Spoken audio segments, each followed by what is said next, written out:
परम पूज्य श्री साहिब जी, मंगलमय संत समाज।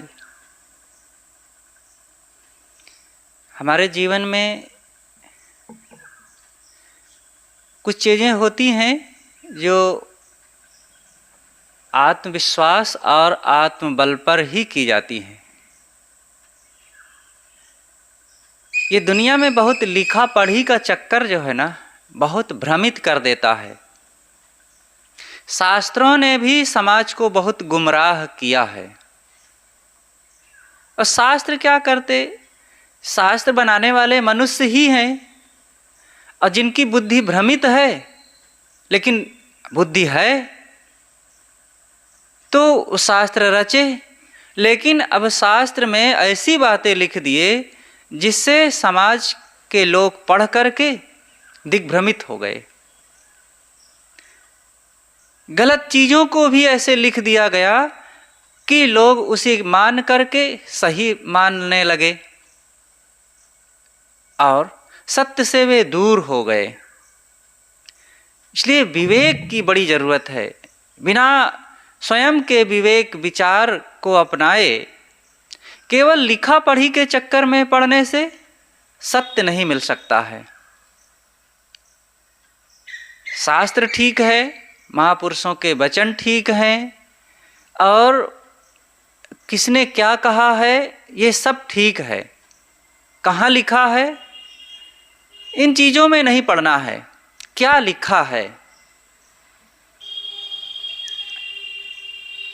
जब तक ये नहीं सोचेंगे कि क्या लिखा है, बड़े महापुरुष ने ग्रंथ में ये बातें हैं, ये सब मान लेने से सही नहीं मिलता है, सत्य का रास्ता नहीं मिलता है। एक व्यक्ति था, उसकी शादी हो गई और शादी के तुरंत बाद ही वो चला गया परदेश पैसा कमाने के लिए। अच्छा सा काम मिल गया और करता रहा। 5-6 साल बीत गए। पत्नी इधर थी, वो कई बार पत्र लिखी कि आ जाओ, बहुत दिन हो गए, लेकिन वो कमाई करने में इतना व्यस्त हो गया और धन कमाने में इतना मशगूल हो गया कि ध्यान न दिया, आया नहीं। तो पत्नी ने एक दिन खींच करके पत्र में लिख दिया कि तुम आ नहीं रहे हो और इतने दिन बीत गए हमारे विवाह को, तुम्हारे रहते ही मैं मानो राण हूँ। और ऐसा लिख करके पत्र डाल दिया। पत्र गया, वो पढ़वाया दूसरे से। भोला आदमी था, स्वयं पढ़ना तो जानता नहीं था। तो जब सुना कि मेरी पत्नी राण हो गई, इसमें लिखा है, तो रोने लग गया। रोते रोते अपने कमरे पर आया। पड़ोसी लोग पूछे कि भाई क्यों रो रहे हो? तो उसने कहा मेरी पत्नी राण हो गई। तो लोग हंसने लगे, तुम्हारे रहते तुम्हारी पत्नी कैसे राण हो गई? कहे नहीं भाई, कहा ना मानो तो लिखा देख लो, मेरी पत्नी राण हो गई। अब इस बात में कोई सच्चाई है? लिखा तो है, लेकिन बात गलत है।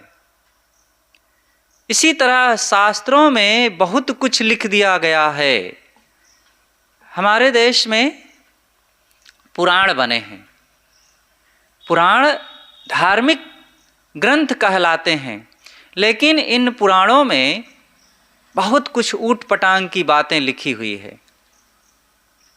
आज से करीब करीब 2000 वर्ष के अंदर बने हुए सारे पुराण हैं, और इन पुराणों में अच्छी बातें भी हैं, ज्ञान बोध विचार और वैराग्य की बातें हैं, व्यवहारिक बातें भी हैं, लेकिन ये बातें बहुत थोड़ी हैं।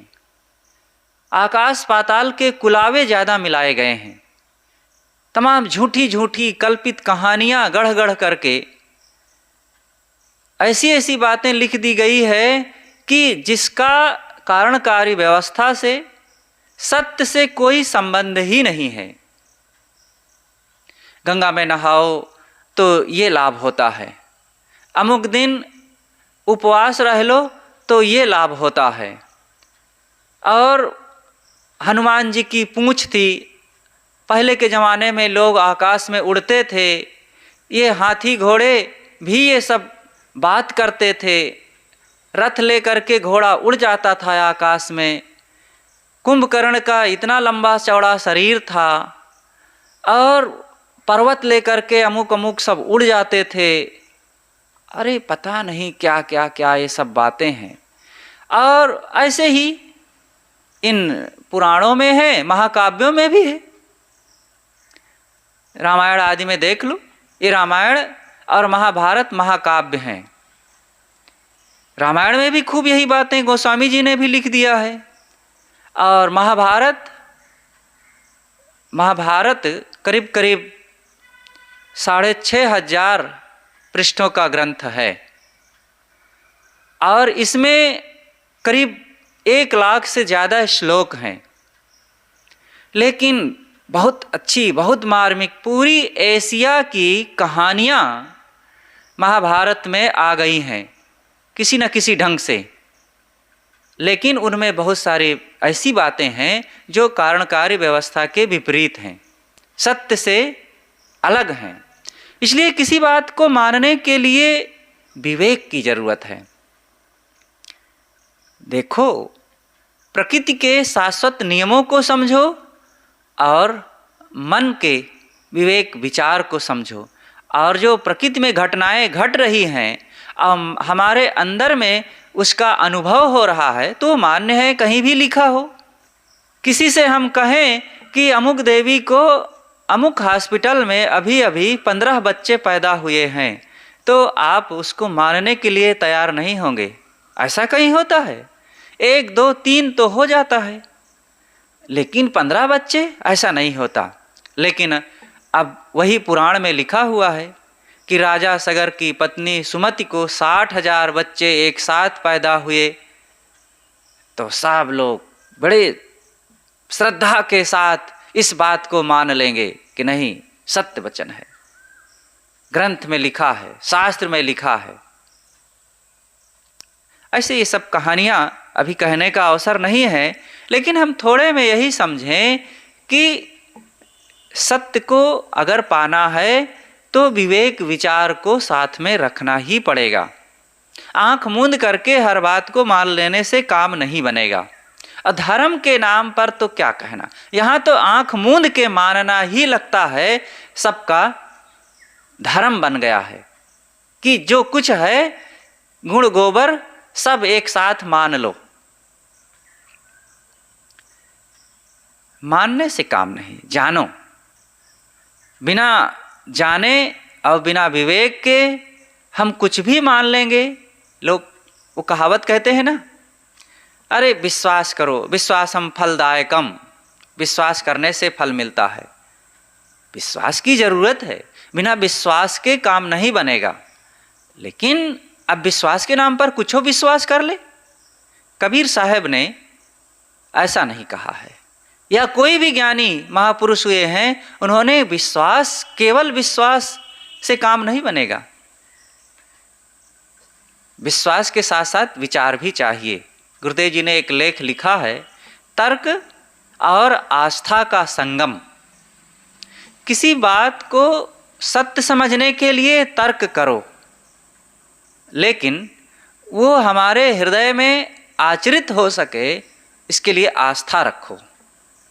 तर्क और आस्था से, विश्वास और विचार से जब कोई बात को समझा जाएगा तब सत्य का बोध होगा।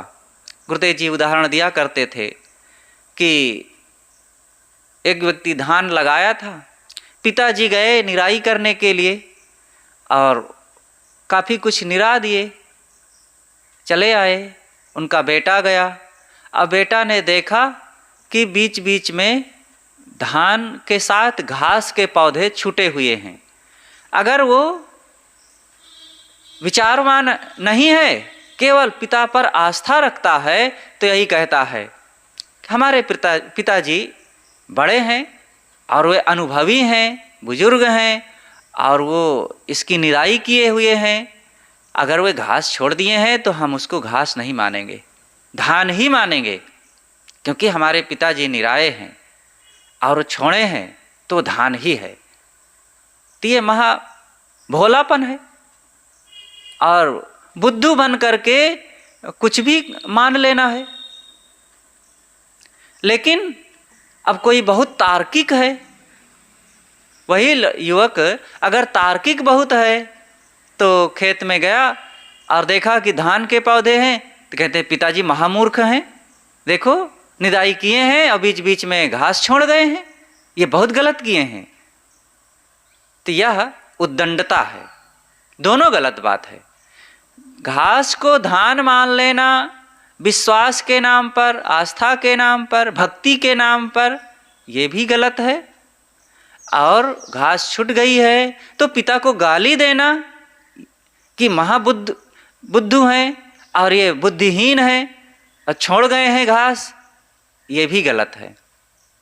पिता ने बहुत काम किया है, अगर कुछ छूट गया है तो हम कर दें, हम निकाल दें, तो इससे पिता का सम्मान भी हो गया।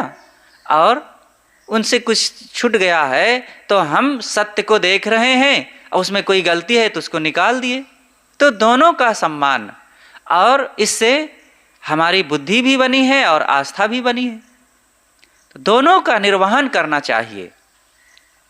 इसलिए सत्य को समझने के लिए धर्म के क्षेत्र में तो बहुत ही जरूरी है विवेक विचार की। गुरु संतों की बात को भी अगर हम विचार पूर्वक समझेंगे, मानेंगे, तो ज़्यादा उसका लाभ मिलेगा। सब बात में बाबा वचनम प्रमाणम, सत्य वचन महाराज कहते जाने से काम नहीं बनेगा। एक पंडित जी कथा सुनाते थे तो लोग सब बड़े प्रेम से सुनते, एक श्रोता बैठा झूम झूम के सुनता और हर बात में कहता सत्य वचन महाराज, सत्य वचन महाराज। तो पंडित जी ने सोचा कि ये व्यक्ति समझता भी है कुछ कि केवल सत्य वचन महाराज कहता ही जा रहा है, इसकी परीक्षा लेना चाहिए। तो वो जब भी कुछ सुनावे तो हर वाक्य में कहा सत्य वचन महाराज। तो पंडित जी ने कहा कि एक जंगल में मधुमक्खियों का एक छत्ता लगा था, कहा सत्य वचन महाराज। कहा छत्ता बहुत बड़ा था, कहा सत्य वचन महाराज। कहा एक पक्षी आया और उस छत्ते में चोंच मार दिया, कहा सत्य वचन महाराज। कहा उसमें से मधुमक्खियाँ उड़ी और चली गई सरायकील, कहा सत्य वचन महाराज। कहा एक व्यापारी था सरायकील में और उसके दुकान पर गुड़ के बड़े बड़े चाक पड़े थे, कहा सत्य वचन महाराज। कहा वो चाक 15-15 किलो के थे और खूब ढेर लगा था, कहा सत्य वचन महाराज। कहा एक एक मक्खी एक एक चाक को, गुड़ के चाक को ले करके उड़ गई, कहा सत्य वचन महाराज। कहा समझ गया तेरा कितना सत्य वचन है। एक मक्खी 15 किलो के गुड़ के चाक को कैसे लेकर के उड़ जाएगी? तो आंख मूंद करके केवल दुहाई देते जाने से काम नहीं बनता है, विचार करो। अगर विचार करेंगे तो हमें सत्य मिलेगा, साधना कर सकेंगे, इंद्रियों में संयम कर सकेंगे, मन पर नियंत्रण कर सकेंगे, आत्मा का बोध होगा और कल्पनाओं से हट करके स्वरूप का अनुसंधान कर सकेंगे। तो ये बुद्धि और आस्था से लाभ होगा। दोनों की जरूरत है, बुद्धि भी चाहिए और आस्था भी चाहिए। महामोह माया है जीवन फसाया, बचे कोई गुरु की दया जिसने पाया। साहब कहते हैं कि मोह की बलवती माया ने जीवों को फंसा रखा है। जिसने सद्गुरु की कृपा का आदर किया वही इस माया से बच सका। मोह में कौन फंसा है? माया में कौन फंसा है? माया में वही फंसा है जिसके मन में मोह है। माया माया सब कहे, सद्गुरु कबीर ने कहा है माया माया सब कहे, माया लखे न कोय, जो मन से नहीं उतरे माया कहिए सोए। सब लोग कहते हैं माया हमको परेशान कर रही है, भगवान की माया नचा रही है, हम माया के चक्कर में पड़ गए हैं। तो क्या है माया? माया नाम की कोई स्वतंत्र जानवर थोड़े है। अघटित घटना पटीयसी, जो ना होने योग्य है ऐसी घटना को घटा देने वाली माया को कहा गया है। कहाँ है वो ना होने योग्य घटना को घटा देती है? कहीं बाहर माया नहीं है, हमारे मन का मोह ही माया है। हम अपने ही मन के सुखाध्यास, देहाध्यास, विषयाध्यास को रोक नहीं पाते और उसी के अनुसार फिर इंद्रियों से कर्म करने लगते हैं और मन से वैसे ही सोचने लगते हैं, और इन दोनों के कारण हमारे ही अंदर में कायरता, कमजोरी उत्पन्न होती है और फिर कुछ का कुछ करते हैं, और जिसका परिणाम होता है कि मन अशांत हो जाता है। हमारा जीवन एक विज्ञान है, सबके अंदर में एक अद्भुत व्यवस्था है। कोई भी गलती करेंगे तो मन कभी भी शांत नहीं रह सकेगा, प्रसन्न नहीं रह सकेगा, चेहरा खिला नहीं रह सकता है। गलत करने वाला कभी भी संतुष्ट नहीं होता है, अंदर से बुझा बुझा होता है। इसलिए सही करो। अंदर में वो भगवान बैठा है, वो निर्णय देने वाला कि ये सही है, ये गलत है। सबके अंदर से वो आवाज़ आ रही है, उसे कहते हैं अंतरात्मा की आवाज़। जब व्यक्ति शराब पीने चलता है तो अंदर से आवाज़ उठती है, नहीं ये गलत है, ऐसा नहीं होना चाहिए। कोई भी सभ्य देखेगा तो बुरा मानेगा। इसीलिए तो लोग जब गलत करने के लिए चलते हैं तो छिपाते हैं दूसरों से। सत्य करने के लिए जो कर्तव्य है, जो ज्ञान और बोध से परिपूर्ण है, ऐसे काम करने के लिए किसी को छिपाना पड़ता है क्या? लेकिन जब गलत करते हैं तो छिपाना पड़ता है। और किससे छिपाते हैं? भगवान से नहीं, परमात्मा से नहीं, समाज से, मनुष्यों से, परिवार से। जानते हैं भगवान कहीं नहीं है, और वो हमें रोकेगा नहीं, और वो बुरा भी नहीं मानेगा। बुरा मानेगा समाज, लोग, क्योंकि इनके अंदर ज्ञान है, बोध है। अब अपनी आत्मा भी कहती है कि ये गलत है। अंदर में कचोटता है, मन पीड़ित करता है। तो समाज और अंदर में हमारे संस्कार, ये दोनों गवाही देते हैं। इसलिए माया बाहर नहीं, हमारे भीतर है। अपने मन को ही हम ठीक करें, बस माया से हम बच गए। बिना ज्ञान गुरु के भिखारी है जीवन, बिना भक्ति वैराग्य मिथ्या है जीवन। सद्गुरु के स्वरूप ज्ञान बिना जीव विषयों का भिक्षु बना है। दरिद्र कौन है? जो असंतुष्ट है। एक महात्मा गरीबों को पैसे बांट रहे थे। एक राजा हाथी पर बैठा हुआ उसी ओर आ निकला। महात्मा ने एक मुट्ठी पैसे राजा के हौदे में फेंक दिए। राजा ने कहा, महात्मन ये पैसे किसी गरीब को दीजिए, मेरे पास क्यों फेंक दिए?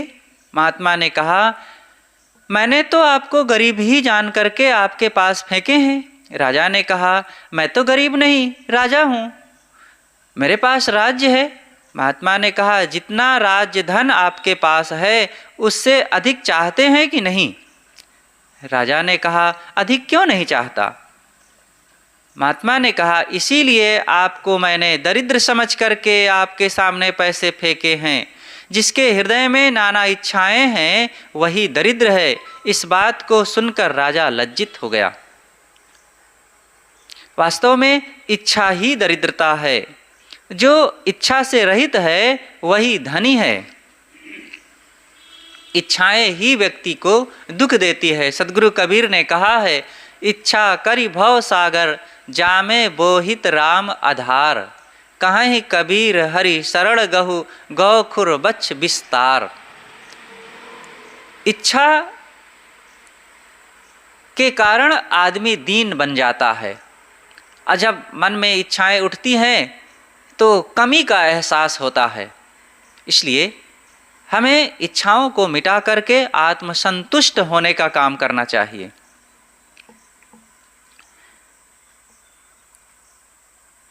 रंक सो कौन जही तृष्णा चोखी, धनी सुको सब विधि संतोषी। विश्राम सागर में ये बात आई है कि गरीब कौन है? जिसके अंदर में भारी तृष्णा है, यही तृष्णा चोखी। गरीब वही है, दरिद्र वही है जिसके अंदर में तृष्णा भरी हुई है। और धनी कौन है? सब विधि संतोषी, जिसके अंदर में संतोष है, वही धनी है। और सदगुरु कबीर ने क्या कहा है? गोधन गज धन बाज धन सब धन धूर और रतन धन खानी। गोधन गज धन बाज धन और रतन धन खानी, जब आवे संतोष धन सब धन धूरी समान। सदगुरु कहते हैं गोधन, पूरा काल में गाय ही धन मानी जाती थी, तो गाय धन है और घोड़े धन है, गोधन गज धन और बाज धन। गाय धन है, घोड़ा धन है, हाथी धन है, ये सब धन है। लेकिन जब संतोष मन में आ गया तब सारे अन्य धन धूल के समान लगने लगते हैं। जिसे भास होता है संसार में सुख, उसे बंध जानो न छुटता कभी दुख। जिसे संसार में सुख का आभास होता है उसे बंधा हुआ जानो, और वो दुखों से कभी छूट नहीं सकता है। जिसे दुख दृष्टि बनी है जगत में, सो बंधन उसी का है छुटता क्षणक में।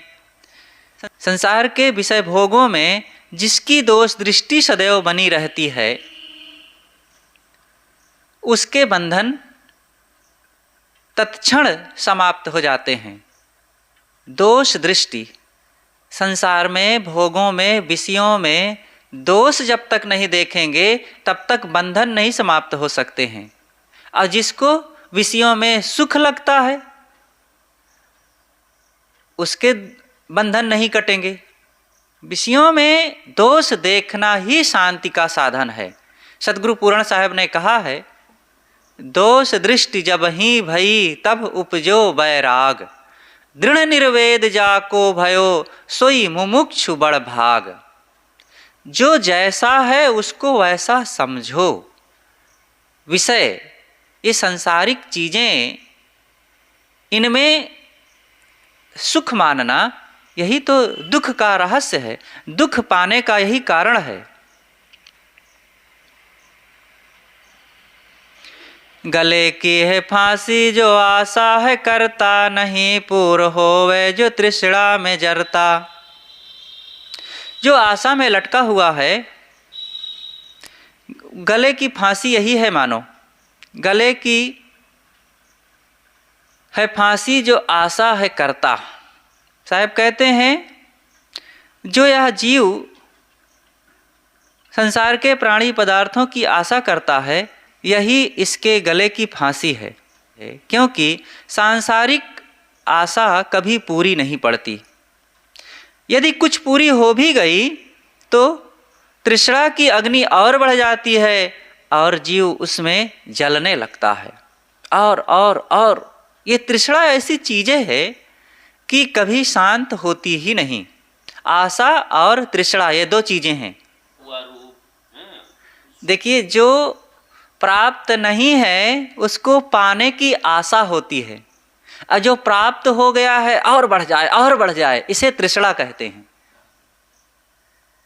जो प्राप्त नहीं है तो मन होता है कि ऐसी आशा हो रही है कि ये भी हो जाए, और पाने की जो अभी उपलब्ध नहीं है उसकी आशा की जाती है। उपलब्ध हो गई है तो और बढ़िया चीज़ मिल जाए, और अच्छी चीज़ मिल जाए, और ज़्यादा मिल जाए, उसमें संतोष ही नहीं होता है, उसे कहते हैं तृष्णा। तो ये दोनों लगभग समान ही हैं, लेकिन थोड़ा फर्क है। तृष्णा और भयंकर है। थोड़ा सा आशा कर लेना चलो ठीक है, या भी ठीक नहीं है। बहुत ऊंचे ख्याल से देखा जाए तो आशा करना भी अच्छा नहीं है। कर्तव्य करो, संतुष्ट रहो, और जो मिल जाएगा कर्तव्य के बाद वो बहुत शांति देता है। आशा करने के बाद उतनी खुशी नहीं मिलती है, क्योंकि चीज़ों में अपूर्णता रहेगी, कुछ ना कुछ कमी रहेगी। अब बहुत आशा करके उसको हासिल कर भी लिए तो लगेगा कि अभी ऐसे नहीं मिला, वैसे नहीं मिला। इसलिए आशा ना करो। आशा ते दुख और नहीं, आशा दुख को रूप, जाकी आशा सब छूटिया, सो सुखिया सुख रूप। इसलिए आशा नहीं, कर्तव्य करो। और तृष्णा तो फिर क्या पूछना, तृष्णा अग्नि परलय की, तृप्त न कबहू होए, सुर नर मुनि और अंक सब भस्म करत हैं सोए। ये सब को भस्म करती जाती है, इसलिए तृष्णा का त्याग करना चाहिए। पढ़ो, तृष्णा के चक्कर में ना पड़ो। ये और ये अंततः प्राण ले लेती है, मार करके ही आदमी को छोड़ती है। छोड़ती क्या है, उसी में आदमी का शरीर छूटता है। एक सेठ जी थे, सेठ जी के पास बहुत धन था और इतना धन था कि क्या पूछना, लेकिन उनको कमी लगी रहती थी। एक दिन अपने मुनीम से पूछे कि बताओ हमारे पास धन कितना है, हमें पता तो होना चाहिए कितना है। उन्होंने कहा हुजूर समय दीजिए, फिर हिसाब लगा के बताऊंगा। एक सप्ताह के बाद हिसाब लगा करके बताया कि हुजूर आपके पास इतना धन है कि आपकी आगे आने वाली पीढ़ी अगर 35 पीढ़ियाँ बैठे बैठे खाएं तो भी उनको कमी नहीं पड़ेगी। इतना सुनते ही सेठ को चक्कर आ गया और गिरे, बेहोश हो गए। उठाया गया, हवा दिया गया, पानी छिड़का गया, होश में आए तो पूछे, लोगों ने पूछा कि सेठ जी क्या बात है, आपको तो खुश होना चाहिए, इतना आपके पास धन है। कहा अरे क्या खाक खुश हूँ, मुझे तो चिंता इस बात की हुई कि 36वीं पीढ़ी क्या खाएगी। सोचो, ऐसे लोग कभी सुखी हो सकते हैं? 36वीं की हो जाएगी तो 37वीं, 38वीं, 40वीं, 100 पीढ़ी के लिए बटोर लेंगे तो 101वीं की चिंता हो जाएगी। ऐसे मूढ़ लोगों को कभी शांति मिल ही नहीं सकती है, क्योंकि तृष्णा की कोई सीमा है। तो ये ऐसा ही है, इच्छा करी भव सागर। साहब ने एक वचन कह दिया है, बहुत है, उससे बढ़कर और कुछ नहीं है। जो इच्छाएं बढ़ा बढ़ा करके काम करेगा, इच्छाओं पर कंट्रोल नहीं करेगा तो भव सागर में जाके मरेगा, डूबेगा। साहब कहते हैं गले की है फांसी जो आशा है करता, जो आशा में रहेगा वो गले की फांसी लगाएगा। नहीं पूर्ण होवे जो तृष्णा में जरता। तृष्णा में पड़ा हुआ व्यक्ति का कभी पूरा होता ही नहीं है, इसलिए त्यागो तृष्णा को। ये बालक युवा वृद्ध तीनों में देखो, सो तृष्णा वशीभूत सबको निरेखो। बालक युवा वृद्ध सबके अंदर में तृष्णा की आग लगी हुई है। जो विचारवान होगा, जो समझदारी रखेगा, वही तृष्णा को मिटा सकेगा, और नहीं तो सब तो जल ही रहे हैं। एक बच्चे के अंदर में भी है, लेकिन बढ़ी चढ़ी तृष्णा नहीं है। वो भी चाहता है खिलौना, मिठाई, कपड़े, और चाहिए, ऐसा चाहिए, वैसा चाहिए। एक छोटी बच्ची थी, उसका जन्मदिन आया तो उसके रिश्तेदार, पड़ोसी और जो कोई आते तो सब कोई खिलौना लाता, कोई टॉफी लाता, कोई कपड़ा लाता, और सब उसके पास रखते और सब पकड़ पकड़ के दावे बैठी जाए। और एकदम उसके चारों तरफ ढेर लग गया, लेकिन दावे बैठी रहे। और फिर माँ ने कहा कि बेटी ये लाओ, कि नहीं मैं नहीं दूंगा। पिता ने कहा कि बेटा ये लाओ, नहीं मैं नहीं दूंगा। सबको दावे बैठे रहे। अरे पहनना है थोड़ा, खाना है थोड़ा, लेकिन उस बच्ची के मन में भी अब लोभ जगा है, तृष्णा है। एक चीज किसी को देने के लिए तैयार नहीं हो रही है। ऐसा है ये मन, ये ऐसा मेरा पूत और मर के हुआ भूत, अब भूत बन के मुझे ही परेशान करने लगा। तो ये मन मेरा अगर विवेक से ना मरा तो अज्ञान से ये भूत बन करके और रात दिन हमें ही परेशान करता है। विषय भोग सबको नचाता जगत में, बढ़ी चाह जस घृत अग्नि पड़त में। ये विषयों की जो तृष्णा है वैसे ही है जैसे आग में घी डालना। आग जल रही हो और कोई बुझाना चाहे तो बुझाने के लिए घी ला करके अंदर से और उसमें डाल दे तो क्या आग बुझेगी और धधकेगी। इसी प्रकार मन में विषयों की इच्छा जगती है, भोगों की इच्छा जगती है। अब वो इच्छा दुख देती है, परेशान करती है, तो उस इच्छा को मिटाने के लिए आदमी को चाहिए कि ज्ञान, त्याग, अनासक्ति, संयम को अपनावे। लेकिन नहीं, इसको ना अपना करके उस इच्छा को मिटाने के लिए और भोगों में डूबता है, और भोग की क्रिया करता है, और तंबाकू खाता है, और शराब पीता है, और विषय वासना का सेवन करता है। तो क्या अब वो इच्छा समाप्त हो जाएगी? शराब पी पी करके कोई शराब की आसक्ति को, शराब की इच्छा को मिटा सका है? और बढ़ती है। त्याग, कोई भी इच्छा को मिटाने के लिए त्याग की जरूरत है। बिना त्याग के इच्छा का अंत नहीं हो सकता है। त्याग से ही त्याग का बल बढ़ सकेगा, जो करे शुरुआत वह ही चढ़ सकेगा। त्याग से त्याग की शक्ति बढ़ती है, भोग से भोग की शक्ति बढ़ती है। शक्ति नहीं बढ़ती, इच्छा बढ़ती है, तृष्णा बढ़ती है। पढ़ो अपढ़ और मूर्ख सयाना, विषय काम में पढ़ के होते दीवाना। जिधर देखो शिक्षित अशिक्षित सब इन्हीं विषयों में पढ़ करके दीवाने बने, बौखलाए और दुख भोगते हैं। ये ऐसी चीज ही है सांसारिकता। कोई भी शब्द, स्पर्श, रूप, रस, गंध की जो चस्का लग गई है, लग गया है मन में, और उसी की ख्वाहिश रात दिन बनी रहती है, भोग और भोग लूं, ऐसे खाने के लिए, देखने के लिए, स्पर्श के लिए। तो ये जितना ही मन में बढ़ाएंगे और भोगों को भोग करके पूरा करना चाहेंगे, वो और बढ़ेगी। और इसमें ये कोई बाउंडेशन नहीं है कि कोई शिक्षित है तो उसके मन में ऐसी बात नहीं है, वो सुखी है।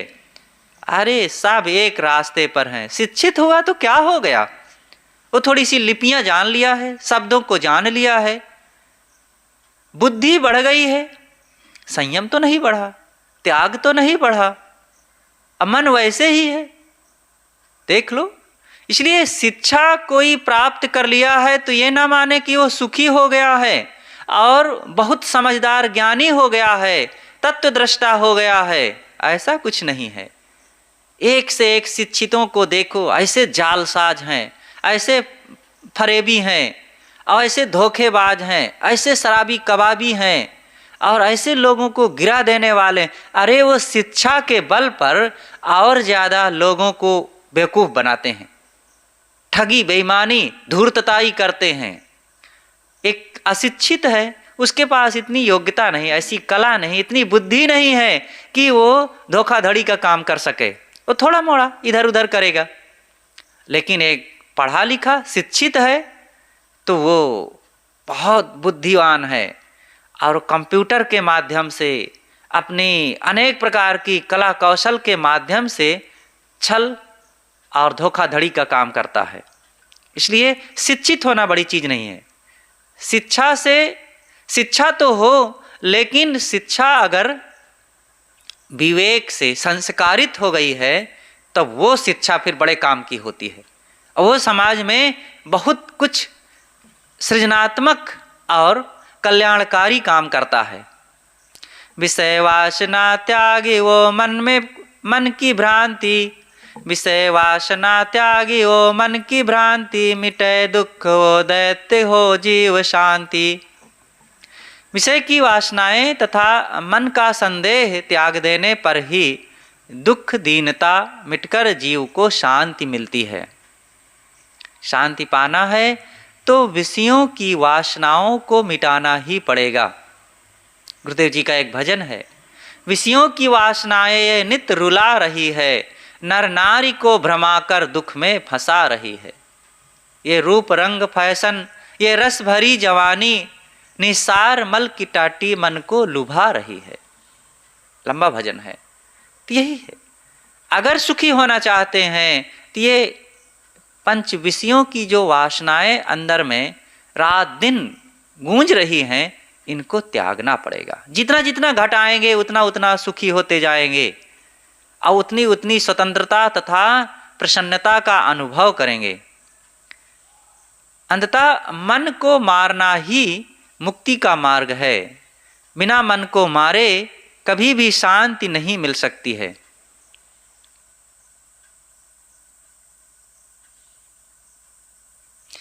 एक बार एक भक्त गुरु जी के दर्शन करने के लिए चला। उसके घर में एक पिंजड़े में तोता भी था, वो पाल रखे थे। तो तोता ने पूछा, कहानी है बात को समझने के लिए कि मन को मार करके ही किसी को शांति मिलती है। तो तोता ने पूछा कि आप कहाँ जा रहे हैं? तो भक्त ने कहा कि मैं गुरु जी के दर्शन करने के लिए जाता हूँ। कहें गुरु जी के दर्शन करने से क्या होगा? कहें बंधन कटते हैं। कहा अच्छा, तो गुरु जी से मेरा भी प्रणाम कहना और मेरे लिए भी पूछे आना कि मेरा बंधन कब कटेगा। तो भगत गए, कहा ठीक है मैं पूछ लूँगा। और गए। जब सत्संग समाप्त हुआ तो गुरु जी से जाकर के भक्त कहते हैं कि महाराज, हमें आते वक्त हमारे घर में एक तोता है और उसने प्रश्न किया है कि मेरा बंधन कब कटेगा। तो इतनी बात सुनते ही गुरु जी वहीं मंच पर बैठे थे और अचेत होके गिर पड़े। तो वो भक्त घबरा गया कि अरे ये प्रश्न पूछते ही गुरु जी गिर पड़े। अब वो भागा वहां से कि कहीं कोई ऑब्जेक्शन न कर दे कि इन्होंने ही कुछ कर दिया होगा। तो चले आए और घर पर आए तो तोता ने पूछा, मेरे प्रश्न का जवाब गुरु जी ने कुछ दिया कि नहीं? कहें हाँ भाई, जवाब तो कुछ नहीं दिए। और जैसे ही मैंने तुम्हारे प्रश्न को गुरु जी के सामने कहा और गुरु जी गिरे और अचेत हो गए। तो तोता समझ गया और वह भी पिंजड़े में फट से गिरा और उलट गया। तो भगत को समझ में न आया कि ये क्या मामला है। ये प्रश्न करते ही वहां गुरुजी गिर गए और जैसे उनकी बात इसको तोता को कहा, ये तोता पिंजड़े में उलट गया। और फिर घर वालों को बुलाया, पिंजड़ा को उतारा, दरवाज़ा खोला और कहा कि भाई ये तोता कैसे गिर गया, ये तो मर गया, लाओ इसे फेंक देते हैं। जैसे ही पिंजड़ा को खोल करके बाहर निकाल करके रखा और इधर उधर लोगों से वो बात करने लगा, तोता फर्र से बाहर उड़ गया। तो गुरुजी ने तोते का जवाब दिया था और तोता गुरुजी के दिए हुए जवाब को समझ गया था। गुरुजी ने क्या जवाब दिया? उलट करके बता दिया कि मर जा। मर जाना ही स्वतंत्र होने का, मुक्ति पाने का रास्ता है। तो गुरुजी ने मरने का जवाब दिया था कि तोता मर जाए। तो तोता समझ गया और वो भी मर गया। और मर गया तो लोग खोल दिए, बाहर कर दिए और फर्र से उड़ गया। ये तो उदाहरण हुआ। हमें भी मरना पड़ेगा। ये बहुत भोगों में, विषयों में, इच्छाओं में, कामनाओं में रात दिन जो बड़ी चतुराई दिखाते हैं, बुद्धिमानी दिखाते हैं, उपलब्धि का अहम दिखाते हैं, यही दुखी होने का, बंधनों में पड़े रहने का कारण है। मर जाओ। मरने का मतलब है कि कोई नहीं मेरा, मैं भी किसी का नहीं हूँ, ये सब मेरा नहीं है, सब यहीं का है। ऐसा मन में भाव आते ही आपको अपने आप का एहसास होगा, आप स्वतंत्र हो जाएंगे। इसलिए यही है मुक्ति पाने का रास्ता। मुक्ति मुक्ति सब कोई कहे, मुक्ति न जाने कोय, अपने से जो पृथक है ताहि छोड़ी मुक्ति होए। अपने से जो अलग है उसको छोड़ दो, बस मुक्त हो गया वो। और कैसे मुक्ति होगी? हमने पृथक चीजों को अपने से जोड़ रखा है। मेरा घर, मेरा धन, मेरे बाल बच्चे, मेरी रूप जवानी, मेरी सुंदरता, मेरा नाम, मेरा पद, मेरा अधिकार, न जाने क्या क्या हमने अपने आप से जोड़ रखा है। और जब जिसको जोड़ लिए अपने से, वही को अपना स्वरूप मान लिए, अपने को भूल गए। अब अपने को भूले जैसे, तो ये भूल ही सबसे बड़ा दुख पीड़ा का कारण हुआ। अपना स्मरण, स्वरूप स्मरण सबसे बड़ी बात है। जिसको स्वरूप का स्मरण रहेगा, तो स्वरूप तो परम दिव्य है, वो अविनाशी है, अखंड है, एकरस है, नित्य है, शाश्वत है और त्रिगुणातीत है, कालातीत है। ऐसे दिव्य अविनाशी एकरस महान सुखदायी अविनाशी आत्मा को भूल करके जो तुच्छ क्षणिक विकारी परिवर्तनशील चीजों को याद रखेगा तो दुख नहीं पाएगा, तो क्या पाएगा? अपने उस चैतन्य स्वरूप की याद करें, कितना वो दिव्य है, कितना आनंद स्वरूप है और रोग रहित है, परिवर्तन रहित है। इसलिए अपने उस अखंड स्वरूप का स्मरण करके सबको सुखी हो जाना चाहिए। अष्टावक्र गीता में महर्षि अष्टावक्र ने कहा है कि जो मेरा संसार नहीं है उसे छोड़ करके मैं सुखी हो गया। जो मेरा नहीं है उसे छोड़ने में कौन सी शक्ति लगाना है, लेकिन यही शक्ति का उपयोग करना, मरे को मारना है बस। सदगुरु कबीर ने एक जगह बीजक में कहा है, मुआ काल ही खाए, मुआ को काल ने खा लिया, मरे को काल ने खा लिया। अब मरे को क्या खाएगा? मतलब ये माया दुनिया का जो भोगों की कल्पनाएं हैं, ये सब मरी रूप हैं और इसको हम साधक बन करके खा लें, मिटा दें, बस सुखी हो गए और कुछ नहीं करना है। मुक्त होना बहुत सरल है। सरल इसलिए है कि यहाँ पर जो मेरा नहीं है उसको अपना ना माने, और ये मेरा नहीं है जो उसी को अपना मानना ही सबसे बड़ा पाप है। समाज में भी देख लो, जो मेरी जमीन नहीं है, जो घर मेरा नहीं है, जो परिवार मेरा नहीं है, जो रुपए मेरे नहीं है, जो गाड़ी मेरी नहीं है, उसको अपना मान लेना अपराध है कि नहीं? उसका दंड कारावास होता है, मुकदमा चलता है और जेल जाना पड़ता है। जो मेरा नहीं है, समाज में कोई भी चीज को अपना करेंगे तो यही फल होगा। अध्यात्म में भी तो यही है। जो परिवार मेरा नहीं है, जो पद अधिकार मेरा नहीं है, जो शरीर रूप जवानी मेरी नहीं है, इसको भी अपना मानने का फल दुख, पीड़ा, क्लेश। क्योंकि इस बात से समाज को कोई लेना देना नहीं है, तो समाज दंड नहीं देगा, लेकिन मेरा मन तो दंड देगा ना। हम जहाँ जहाँ अपना मान लिए और वहाँ वहाँ भय हो रहा है, चिंता हो रही है, शोक हो रहा है, अप्रसन्नता हो रही है, मन में विवशता हो रही है। इसलिए इसको त्यागे। मेरा मानने का जो भाव है, कृमि कीट पशु पक्षी की भांति जानो, विशेषता ना का न कुछ भी बड़ा दुख मानो। कृमि कीट पशु पक्षी के समान ही विषयी मनुष्यों को समझो, उससे वह कुछ भी अधिक नहीं है। विषयी मनुष्य बड़े दुख के दलदल में फंसे केवल फटफटाते रहते हैं। अपूर्णता की और अतृप्ति की सदैव उनको अनुभूति होती रहती है।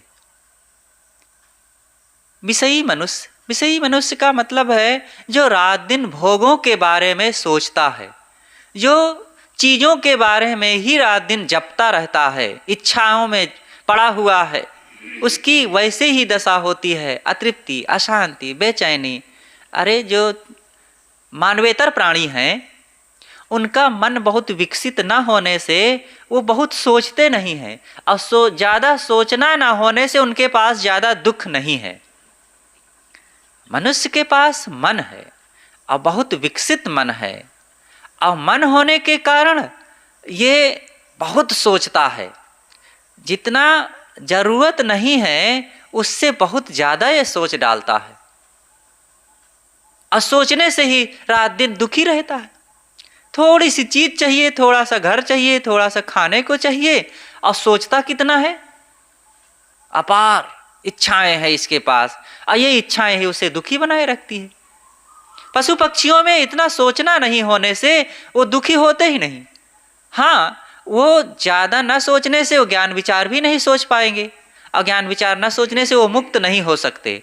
लेकिन वो राग द्वेष मोह ईर्षा द्वेष छल कपट इन सब के बारे में भी ना सोचने से बहुत पीड़ित भी नहीं रहते, उलझन में भी नहीं रहते, टेंशन में भी नहीं रहते। कोई टेंशन है किसी को? देख लो, सब प्राणी ये पक्षी फुदकते हैं, कोई इनमें छोट बड़े का भय नहीं। ये कुत्ते देखो शाम सुबह नाचते हैं और खेलते हैं कैसे, और कुछ भी खाने पीने को नहीं है। आदमी के पास बिस्तर है, खटिया है, पलंग है, कपड़े हैं, तकिया है, और रुपए पैसे बैंक बैलेंस खाने पीने की चीज़ें सब कुछ है, और फिर भी भुनभुनाता है, नींद नहीं आती है, कुढ़ता रहता है। सुबह सुबह देखो तो चेहरा ऐसा बनाए रखता है कि जैसे कि 10 लाठी पड़ी हो। और इन देखो जानवरों को सुबह सुबह ये और खिले रहते हैं, प्रसन्न उत्साहित फरफराते हुए। पक्षियों को देखो इस समय चहचहा रहे हैं और चुग रहे हैं दाना, अब फुदक रहे हैं। कुत्ते नाच रहे हैं, और गाय का बछड़ा देखो फुदकता है सुबह अपनी माँ के आसपास और कूदता है। और इन आदमियों को देखो, सुबह शाम तो इनका दुख ज़्यादा होता है, और अन्य समय में तो काम धाम में व्यस्त हैं, लेकिन सुबह शाम बुझे रहते हैं। इसलिए बिना विवेक के सब होता है।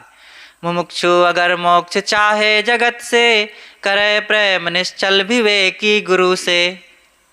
हे मुमुक्षु कल्याण इच्छुक, तुम अगर शांति चाहते हो, दुखों की निवृत्ति चाहते हो, तो संसार की इच्छाओं को त्यागो। ये संसार तुम्हारा बैरी है। बैरी का मतलब तुम्हारे स्वरूप के विपरीत है। संसार बैरी नहीं है। ये संसार में मोह करना दुख का कारण है, क्योंकि मेरा और संसार से कोई तुलना ही नहीं है। कहाँ मैं अविनाशी दिव्य चैतन्य आत्मा, और कहाँ ये संसार क्षणभंगुर परिवर्तनशील जड़। मेरे और उसमें कोई तुलना नहीं। आग और पानी में कोई तुलना है? अगर पानी को गर्म होने से बचना है तो आग से दूर रहे। इसी तरह संसार और स्वरूप में कोई साम्यता नहीं है। तो अगर हम अपने स्वरूप में मतलब सुखी रहना चाहते हैं तो संसार की इच्छा तृष्णा का त्याग करें। करे प्रेम निश्चल विवेकी गुरु से। हे साधक, तुम विवेकवान सद्गुरु से प्रेम करो। लेकिन लोग कहाँ प्रेम कर पाते हैं? स्वार्थी भक्ति गुरुजनों से भी करते हैं, और गुरुजनों से जुड़ करके भी लोग उनको अपने घर गृहस्थी के हिसाब से ही मानते हैं, और अपने मान्यता के हिसाब से मानेंगे। मान्यता की पूर्ति ना हो तो गुरु जी को भी लोग बुरा मानने के लिए तैयार हो जाएंगे। कई बार हम देखते हैं कि वे जिस भावावेश में हैं और उनके अनुसार अगर गुरु जी बोल दिए, वो लोभी हैं तो उनके धन की बड़ाई कर दो, और उनके बाल बच्चों की बड़ाई कर दो, उनके पद अधिकार की बड़ाई कर दो तो खुश हो जाएंगे। हाँ, गुरु जी बहुत अच्छे हैं, पहुँचे हुए हैं। और सत्य बात उनको कह दो कि अरे ये धन दौलत में ज़्यादा मन ना लगाओ, पद अधिकार में बहुत ना उलझो, और ये मन में अहम बढ़ा करके दुख देने, तो उनको बुरा लगने लगता है। कहाँ गुरु जी की बात को माने? अपने मन के अनुसार वो गुरु जी को समझते हैं बस। ऐसे ही 2 भाई थे और दोनों गुरु जी से दीक्षित थे, बड़े प्रेमी थे। लेकिन आपस में एक बार दोनों में विवाद हो गया, और विवाद इतना बढ़ गया कि वे अब अलग अलग हो गए और कहने लगे कि अब कोई भी चीज़ हम भाई के साथ नहीं रखेंगे। अब भाई नहीं है, ये दुश्मन है हमारा। अगर एक लालटेन है तो तोड़ करके बांटेंगे, एक खटिया है तो काट करके बांटेंगे, एक लाठी है तो काट करके बांटेंगे, लेकिन अब भाई के साथ कुछ भी नहीं रखेंगे। अब सब चीज़ बट गया, घर अलग, चीज़ें अलग, रुपए अलग, ज़मीन अलग, सब अलग अलग। कहाँ है? गुरु जी को भी बांटो, और हम एक साथ गुरु जी की पूजा नहीं करेंगे, ये भाई नहीं है दुश्मन है। तो गांव से पंच आए थे, कहे ठीक है भाई, अब तुम लोग ऐसा कहते हो कि गुरु जी को एक साथ नहीं पूजेंगे तो ठीक है, गुरु जी के चरणों की ही पूजा होती है और 2 पैर हैं गुरु जी के और संयोग से तुम लोग 2 भाई हो, तो दायां पैर बड़े भाई को और बायां पैर छोटे भाई को दिया जाता है। अब दोनों अब मान लिए कि दायां मेरा और बायां मेरा, और ऐसा सोचकर अपने अपने घर में रहने लगे। गुरु जी के पैर बट गए, गुरु जी को पता ही नहीं है। 4 महीने के बाद गुरु जी आए तो बड़े भाई का घर पहले पड़ता था, तो तुरंत उसने स्वागत किया, बुलाया और बैठाया, पानी लाया, फूल लाया और चरण धोने के लिए अब थाली परात लाया और चरण धोने लग गया। तो दाहिना पैर गुरुजी बढ़ाए और बहुत रगड़ रगड़ के खूब बढ़िया से धोया और फिर गुरुजी का दाहिना धुल गया तो बायां बढ़ा दिए। उसके हाथ में लगा तो जैसे हाथ में लगा बड़े भाई के गुरुजी का बायां पैर, तो उसी लोटा से जोर से मारे। कहे महाराज ये दुश्मन का पैर मेरे हाथ में छुआ दिए। अब गुरुजी तो समझ ना पाए ये दुश्मन का पैर कैसे कह रहा है, लेकिन बहुत परेशान हुए और लंगड़ाते लंगड़ाते छोटे भाई के यहाँ भागे। तो छोटा भाई बुलाया और पूछा महाराज ये क्या हुआ, आपके पैर में कैसे चोट लग गई। कहा अरे भाई मत पूछ, तेरे भाई ने मेरे दाहिने पैर में जोर से लोटा मारा और कहता है कि दुश्मन का पैर महाराज छुआ दिए मेरे हाथ में। तब वो समझ गया, कहा अरे महाराज उसने मेरे पैर में बाएं पैर में लोटा से मारा है तो उसके पैर को मैं कुल्हाड़ी से काटूंगा। कुल्हाड़ी लेने के लिए घर में दौड़ा कि मैं अब दाहिने पैर को कुल्हाड़ी से काटूंगा। अब गुरु महाराज तो बेचारे लंगड़ाते लंगड़ाते भागे और एक साकट के घर में जाकर के छिपे तो उनकी जान बची। ऐसे अगर चेला हो जाए तब तो हो गई उनकी भक्ति ना। ये स्वार्थी भक्ति करने वालों की यही दशा होती है। गुरु जी एक भगत रहे और दो भाई थे, वे छत्तीसगढ़ की घटना है। और वो बड़े प्रेम से रहते थे और दोनों गुरु जी के बड़े अनुयायी थे। और एक समय ऐसा आया कि वे आपस में टकरा गए और इतना विवाद बढ़ गया, गुरुजी को बड़ा कष्ट हुआ कि इतने प्रेम से रहते थे, मिलजुल करके रहते थे, बड़ी उन्नति कर रहे थे और ये ऐसे टकरा गए। तो जब गुरुजी गए तो उनको समझाए, लेकिन समझने को तैयार नहीं और दोनों एक दूसरे से बात नहीं, व्यवहार नहीं, बैठा उठी नहीं। और गुरुजी बुलाए तो आ तो गए और बैठे, समझाते समझाते समझाते समझाते रात के 2 बज गए, लेकिन समझने को तैयार नहीं। तो गुरुजी कहे बैठो बंदगी करो आपस में एक दूसरे की, एकदम नहीं तैयार। तो अच्छा गुरुजी कहे मैं तुम्हारी बंदगी कर लूँ, एकदम चुप। कहे अच्छा जाओ हो गया, तुम लोगों को मैंने देख लिया, कितने भक्त हो, कितने तुम लोगों ने ज्ञान को समझा है। एकदम चले गए, वैसे मुकर करके चले गए अपनी अपनी जगह में। अगली बार जब गुरुजी फिर से आए, करीब साल भर बीत गया था, तो दोनों भाई मिल करके और गुरुजी का स्वागत करने के लिए पहले रास्ते में मिले और दोनों मिल करके सामान उठाए और हंसते हंसते गुरुजी के स्वागत करने के लिए घर में ले आए। ये है समय, ऐसा होता है कभी कभी इतना बैर विरोध बढ़ जाता है कि लाख कोशिश करने के बाद भी लोग नहीं समझते, लेकिन समय आता है, उनका अहंकार डाउन होता है और फिर वे समझते हैं और फिर प्रेम से रहने लगते हैं। तो कभी ऐसा हो तो बहुत उनके चक्कर में न पड़े समझाने के। ये मूढ़ता जब सवार होती है ना तो सद्बुद्धि गायब हो जाती है। इसलिए समय का इंतजार करें और धीरे से फिर वो बदलेंगे, बदलना होगा। नहीं तो वे जाने, नरक भोगना है तो भोगे, नरक पड़े वही पड़ने दे, तू तो राम सुमिर जग लड़ने दे। सदगुरु कबीर ने तो कह दिया है, सब बातें कहा है कि जेकर नरक भोगना हो तो भोगने दो, किसको किसको रोक पाओगे। अपने को संभालो और जो समझना चाहता है उसको 2 बात समझा दो बस। बहा है बहिजात है कर गए चहुओर, जो कहा नहीं माने दो दे धक्का दुई और। तो जो समझते उसको समझाओ, ना समझे 2 बात और कह दो, अपने रास्ते में रहो बस। ज़्यादा किसी के पीछे नहीं पड़ना है। ये संसार ऐसा ही है, ऐसा ही रहेगा। बस अपने अपने को समझाओ। व्यक्ति समझता है, समष्टि नहीं।